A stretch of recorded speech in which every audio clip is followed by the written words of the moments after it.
Olá pessoal, tudo bem com vocês? Então, passando aqui para a gente fazer a correção de mais um módulo, né? Os exercícios propostos, EPs, relacionados ao módulo 2 agora, tá? Da frente um. Então, no módulo um nós falamos um pouquinho sobre, né, o período pré-colonial, tá? Então, após Portugal tomar posse de terras aqui na América, terras que vieram a ser o Brasil, tá?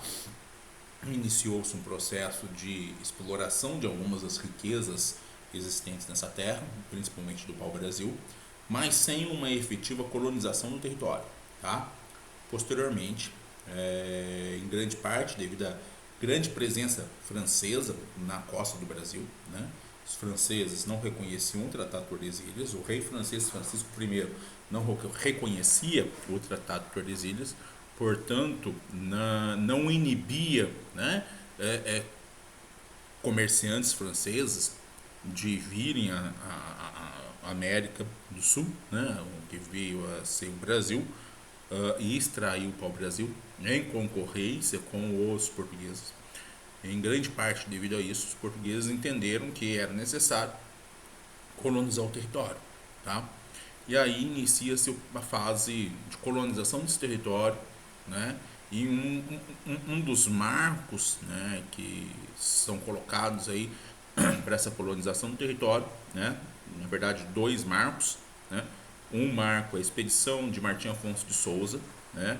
Que tem entre, né, os objetivos da sua expedição a colonização do território brasileiro. Tanto é que Martim Afonso Souza funda a primeira vila do Brasil, São Vicente, no litoral, né, do hoje estado de São Paulo. Funda São Vicente em grande parte devido à presença na região de um português, o João Ramalho, né, um português que tinha uma relação, né, bastante interessante com os indígenas daquele local, né, principalmente de Biriçá, que é um grande chefe indígena. Né, Tibiriçá, que, né, já tinha uma certa relação com o João Ramalho, né, passa também a apoiar a colonização, a presença portuguesa na região. Tá? Martim Afonso Souza também introduz a lavoura canavieira. Então, o Brasil, né, Portugal toma uma decisão de colonizar o Brasil. E como vamos colonizar o Brasil? Né? Introduzindo a agroindústria da cana-de-açúcar, né? A agroindústria do açúcar, né?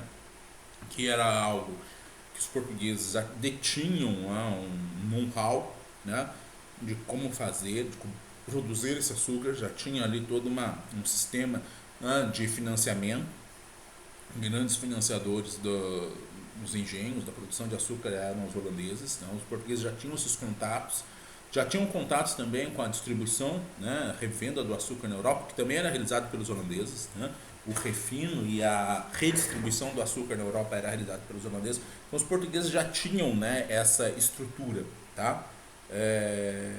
E a partir daí, então, decidiram que o produto, né, a propiciar a ocupação do Brasil seria o açúcar, seria a cana, né? Uma atividade agrícola que fixaria o colono na terra, né? Logicamente que foi com uma colonização, né, excludente, foi uma colonização, né, que privilegiava, né, os ricos ou detentores de terras, as pessoas que tinham possibilidade de produzir o açúcar em larga escala, né? Foi uma colonização excludente, não houve uma distribuição de terras para as pessoas que quisessem vir colonizar, estabelecer, né, uma lavoura, não, dadas grandes áreas de terra, né, as sesmarias, para pessoas que já tinham a possibilidade de investimento, então pessoas que já tinham uma determinada riqueza, né, e que poderiam dessa forma extrair riqueza desse solo. Tá? Uh, e aí também nós tivemos a divisão do Brasil em capitanias hereditárias. Tá? Então, sem me alongar muito aqui, tá? Vamos para as questões. Tá? Vamos lá, vou abrir aqui a nossa apostila. Então vocês veem aqui, nós temos no módulo 2, né, que versa sobre a administração colonial. Lembrando que é muito importante a leitura deste conteúdo, tá? Ah, professor, mas o senhor não falou sobre esse item aqui, ó, ouvidor mor, falei, né? Mas vamos supor que não tivesse falado, né? Conselho de governo, conselho ultramarino, o senhor não falou disso daqui, né? Então é aí que está a importância de ler esse conteúdo. Poxa, mas eu li lá conselho ultramarino, mas não entendi o que é o conselho ultramarino. Traz essa dúvida para a sala de aula, né? O Conselho Ultramarino era um órgão, né, administrativo sediado em Portugal que era responsável por todos os assuntos coloniais, né? Por todos os assuntos coloniais. Então vamos lá, descendo, descendo, descendo, ó, bastante teoria nesse módulo, tá? Chegamos aqui aos exercícios propostos, tá? Vamos fazer o seguinte, por uma questão aqui de mais fácil entendimento, vamos corrigir a 2, depois a gente volta para 1, tá? Então vamos lá. 2.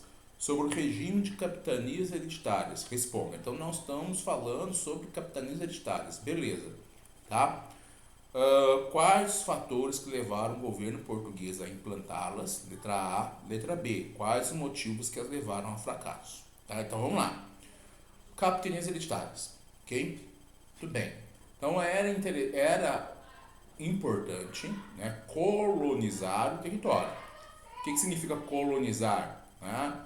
Povoar o território, né? Implantar ali uma atividade produtiva que trouxesse rendimentos para a coroa portuguesa, implementar ali, né, nesse território, né, uma cultura europeia, uma cultura ocidental, uma cultura cristã. Colonizar significa isso, tá? Era necessário colonizar. Só que o território era gigantesco. Qual que era a preocupação de Portugal, que nós já vimos na correção lá referente ao módulo 1? A preocupação de Portugal era em consolidar o domínio marítimo e comercial sobre o Oriente, principalmente ali no Oceano Índico. Beleza, isso custava muito dinheiro. O Oriente, o comércio do Oriente trazia riqueza? Trazia, mas consumia muita riqueza também, tá? Então, assim, muita riqueza, beleza? Tá.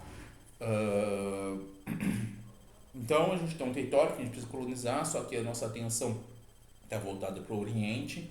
O Oriente consome grande parte da riqueza, né? E posteriormente, depois, esse comércio oriental vai se mostrar até mesmo não tão lucrativo assim, devido às grandes despesas por manutenção desse domínio português no Oriente, tá?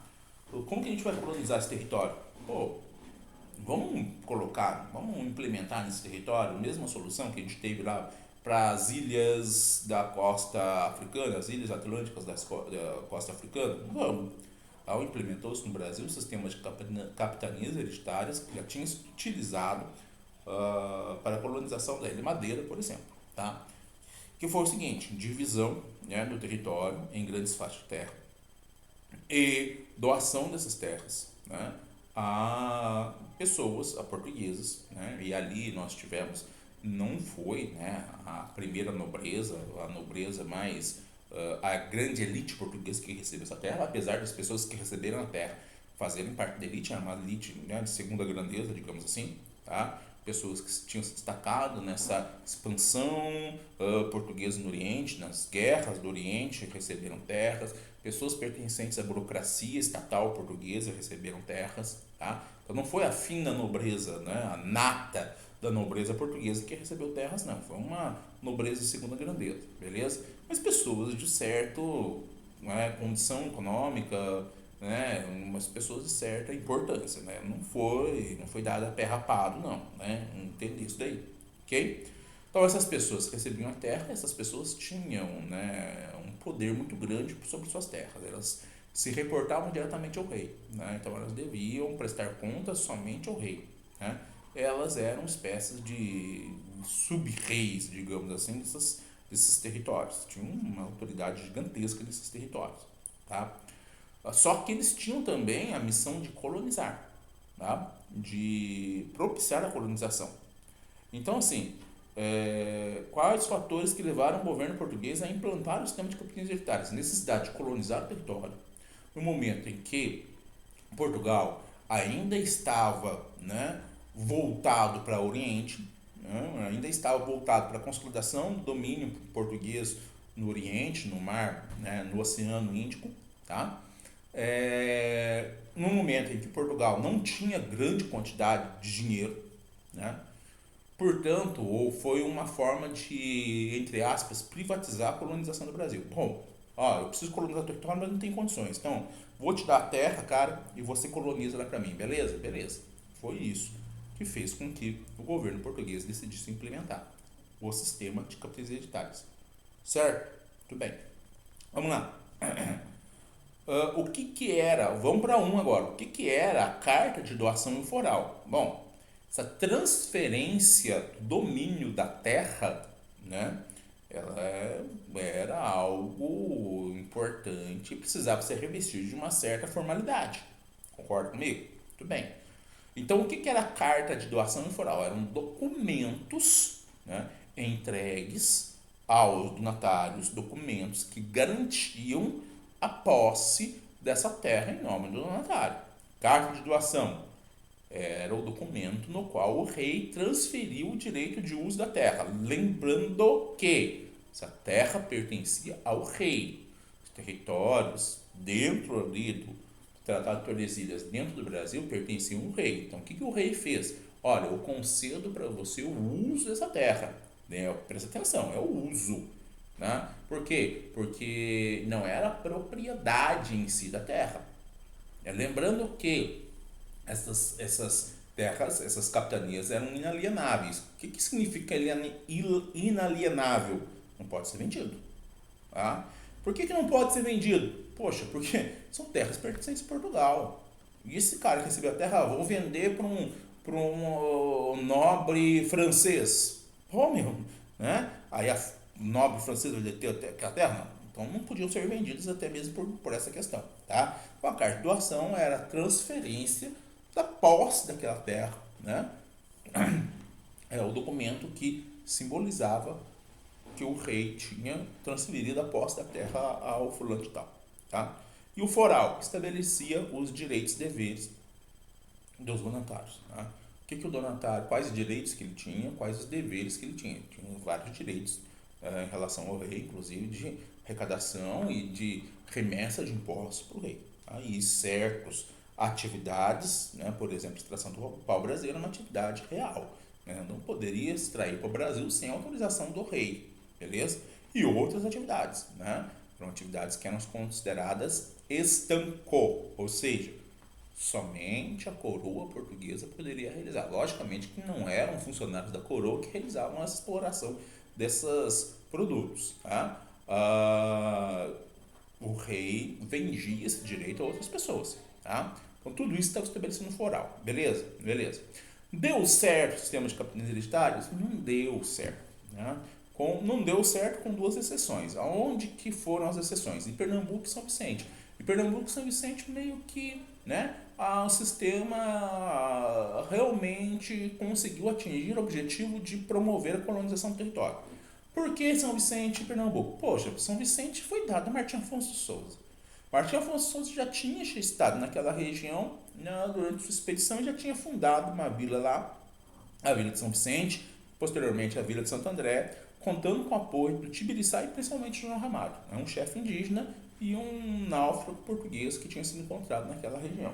Beleza? Ou seja, todos os custos, os primeiros custos para, né, estabelecimento da presença portuguesa na região tinham sido financiados pela coroa. Né? E depois tudo isso passa para o Martim Afonso de Souza, que depois nunca mais voltou para o Brasil, é bem verdade, né? Mas o pontapé já tinha sido dado. Né? Algumas pessoas já tinham vindo para São Vicente, né? Muitas, né, acho que é exagero, mas algumas pessoas já tinham vindo, já tinham sido distribuídas essas Marias, já tinha sido implementado alguns engenhos de cana-de-açúcar, já havia alguma ocupação nessa região. Né? E essa região continuou, né, continuou prosperando entre aspas, né? A colonização, né? a fixação de pessoas na região continuou prosperando, mesmo que essa prosperidade não seja uma prosperidade, uma riqueza econômica em si. E em Pernambuco a gente tem ali um território bastante propício, né, para cana-de-açúcar, né? Já falei isso para vocês. O solo era um solo muito rico, solo de massapê. O clima era favorável, quente e úmido. Então a cana se adaptou muito bem àquela região. A produção, né, açucareira na região era bastante grande, né?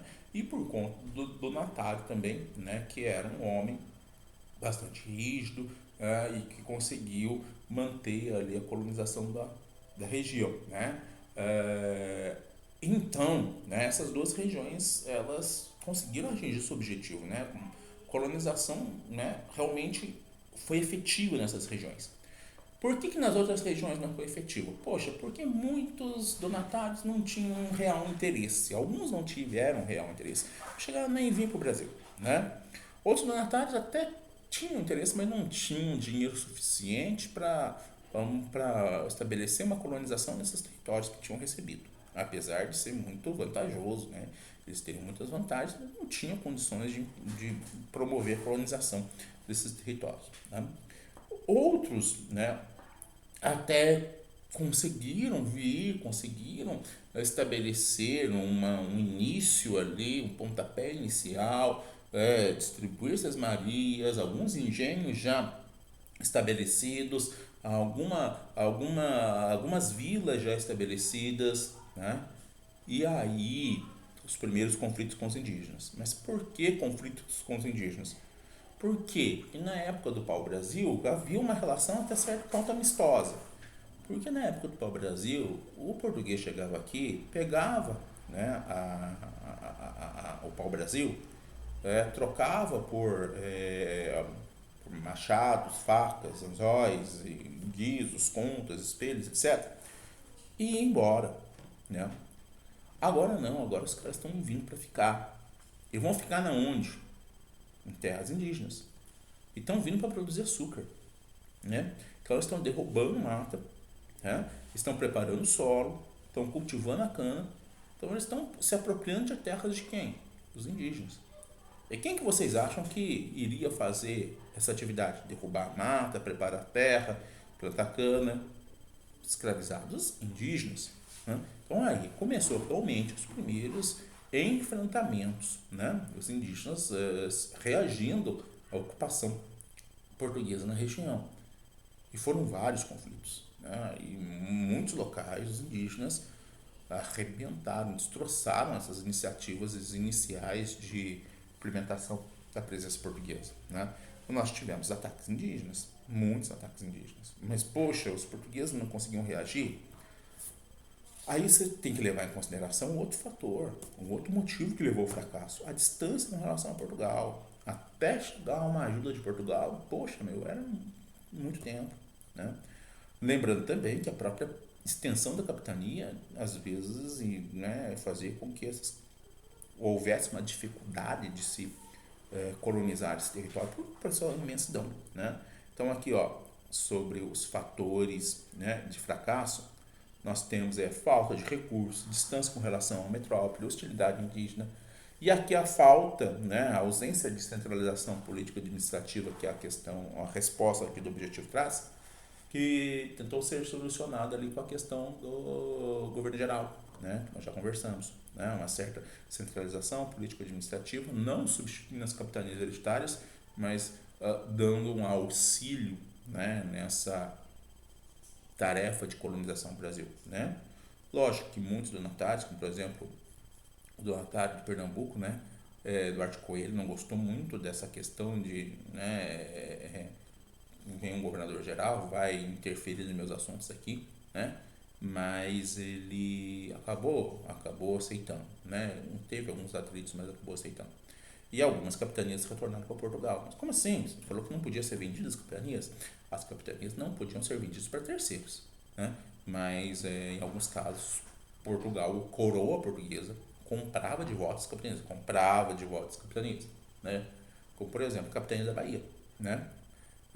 Que foi também se enfrentou, né, hostilidades indígenas, colonização, né, se perdeu ali, e os herdeiros do Ontário venderam a capitania para Portugal, porque ali foi fundada a sede, né, da administração portuguesa no Brasil, a sede do governo geral, né, em Salvador, tá? O primeiro governador-geral, Tomé de Souza.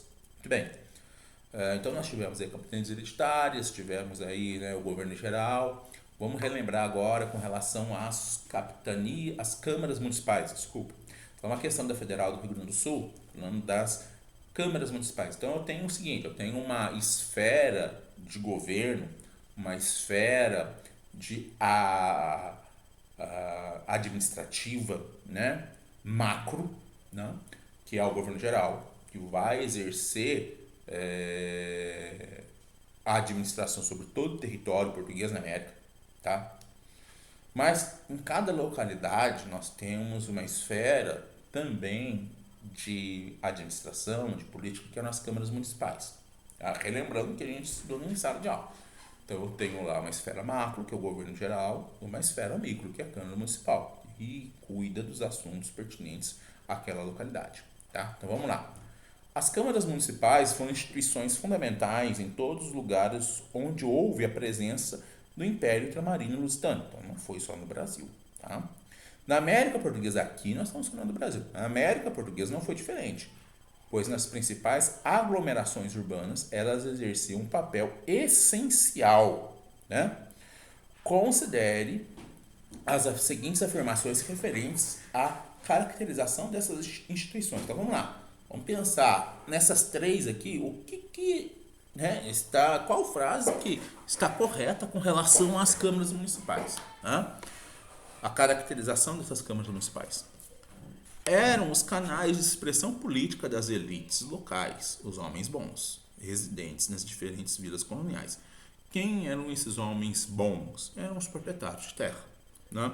Então, aqueles que residiam em sesmarias, os senhores de engenho, né? os terratenentes, os proprietários de terra, eram os homens bons. E, né, nas câmaras municipais, quem exercia mandatos políticos, cargos políticos, eram esses proprietários de terra. Tá? Através da ocupação dos cargos na Câmara, essas elites expressavam suas demandas junto aos poderes centrais, como os governadores e a própria coroa. Então, essas câmaras municipais, elas também eram espaço, né, como a frase aqui cita, né, de negociação. Né? Então, as elites locais, né, negociavam com os governadores, negociavam com a coroa, né, os seus interesses. Então, não era só a imposição, não, Portugal é metrópole, vai mandar e vocês têm que obedecer. Né? Lógico que, em resumo, seria isso. Mas nas câmaras municipais também eu tenho a possibilidade de exercício, né, de uma demanda, por exemplo. Né? Ok? Então a 1 está certo. Eram órgãos legislativos destinados à aplicação das ordenações filipinas, sendo a eleição para os cargos camarários feita pelo voto direto e democrático do conjunto da população. Totalmente errado. Né? Porque o conjunto da população não votava, né? Não era democrático, né? Era quem tinha direitos políticos, eram apenas os homens bons, os grandes proprietários de terra, ok? E o que são essas ordenações filipinas? São as leis do Reino de Portugal, né? E por que Filipinas? Porque se refere a Filipe, né? Filipe III. E quem que é Filipe III, né, de Portugal? Não, Filipe I de Portugal, desculpa. Filipe II da Espanha. Então está falando do período ali da União Ibérica. Acho que a gente nem viu ainda, tá? Então, o período em que Filipe II, rei da Espanha, governou Portugal, com o nome de Filipe I em Portugal.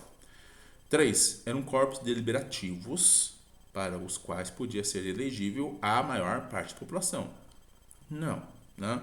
Quem que podia ser quem que poderia ser eleito como membro da Câmara Municipal eram os homens bons, eram os proprietários de terra. Então, a 2 e a 3 estão erradas, apenas a 1, então letra A. Beleza? Vamos lá. 4. O ser senhor de engenho é título a que muitos aspiram, porque traz consigo ser servido, obedecido e respeitado por muitos. Essa frase de João Antônio Andreoni, conhecido como Antonil, escrita no seu livro Cultura e Opulência do Brasil, por suas drogas e minas, refere-se aos. Então, eu estou falando de quem aqui, tá? Estou falando do senhor de engenho. Eu estou falando das pessoas que tinham condições, né, de receber terras, né, então eram proprietários de terra, mas além disso, eles tinham condições, porque tinham dinheiro, ou na maior parte das vezes, tinham contatos, né, com financiadores, né, pessoas que emprestavam dinheiro, né, para eles montarem um engenho. Mas como assim, professor, montar um engenho? O que seria um engenho? O engenho era o local onde a cana de açúcar era processada e era produzido o açúcar. O Brasil não exportava cana, o Brasil exportava açúcar. Então havia ali não uma atividade agrícola somente, havia uma atividade agroindustrial. Tá? Muito cuidado com essa palavra industrial, porque quando a gente se fala industrial, a gente está falando de um momento já onde eu tenho a utilização de uma máquina a vapor, né? Onde eu tenho a utilização de eu tenho uma produção, né, desvinculada da força humana, né, da revolução industrial, tá? Mas dá para usar aqui a água, a indústria do açúcar, né, com alguns cuidados, beleza? Beleza, tá? Então eu estou falando do senhor do engenho. Então tem uma diferença entre um cara que até pode ser considerado de elite, né, que recebia essas marias, que tinha terras, que plantava cana, mas não tinha recursos suficientes para construir um engenho, tá? Que eram os lavradores. Esses lavradores eram proprietários de terra que não tinham engenho. O que eles faziam com a cana deles então? Eles processavam a cana no engenho de um outro camarada, tá? De um colega deles lá, que tinha um engenho. Beleza? Logicamente que tinham pagamento, eles deixavam parte do açúcar produzido para esse senhor de engenho. Tá? Mas estou falando aqui de pessoas, né, da elite colonial. Tanto é que o próprio Antonil aí traz. É um título que muitos aspiram, porque traz consigo ser servido, era o suprassumo da elite colonial, obedecido e respeitado por muitos. Então era um cara que realmente tinha um poder muito grande sobre o Brasil e a expressão política administrativa desse poder se dava nas câmaras municipais que a gente conversou na última questão. Né? Então, de que eu estou falando? Que é uma questão muito.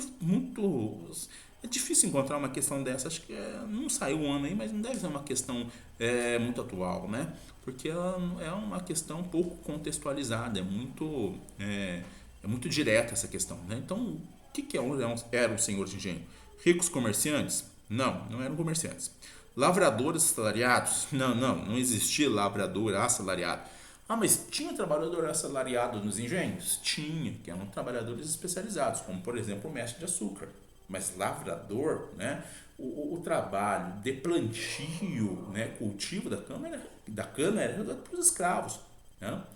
E por médios proprietários, né? Ou grandes proprietários que não tinham engenho, como eu acabei de falar. Trabalhadores livres dos engenhos? Não é isso.